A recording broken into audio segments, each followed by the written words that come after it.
मिस्र देश को जाना।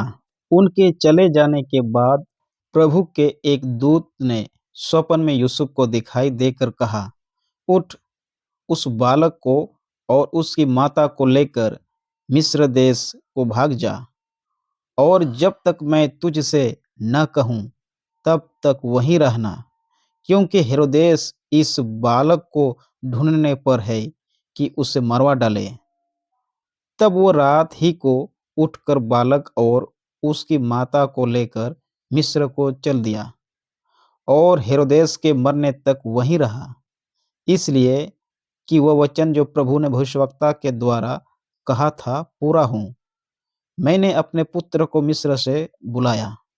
जब हेरोदेस ने यह देखा कि ज्योतिषियों ने उसके साथ धोखा किया है, तब वह क्रोध से भर गया और लोगों को भेजकर ज्योतिषियों द्वारा ठीक ठीक बताए गए समय के अनुसार बैतलहम और उसके आसपास के स्थानों के सब लड़कों को जो 2 वर्ष के या उससे छोटे थे मारवा डाला। तब जो वचन यिर्मयाह भविष्यवक्ता के द्वारा कहा गया था वह पूरा हुआ।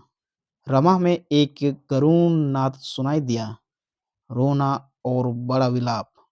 राहेल अपने बालकों के लिए रो रही थी और शांत होना न चाहती थी, क्योंकि वे अब नहीं रहे। मिस्र देश से लौटना। हेरोदेस के मरने के बाद प्रभु के दूत ने मिस्र में यूसुफ को स्वप्न में दिखाई देकर कहा, उठ, बालक और उसकी माता को लेकर इजराइल के देश में चला जा, क्योंकि जो बालक के प्राण लेना चाहते थे वे मर गए हैं।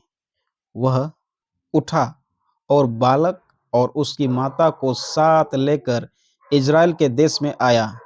परंतु यह सुनकर कि अरखिलाउस अपने पिता हेरोदेस की जगह यहूदिया पर राज्य कर रहा है और जाने से डरा। फिर स्वप्न में परमेश्वर ने चेतावनी पाकर गलील प्रदेश में चला गया और नाजरत नामक नगर में जाकर बसा, ताकि वह वचन पूरा हो जो भविष्यवक्ताओं के द्वारा कहा गया था, वह नाजरी कहलाएगा। आमीन।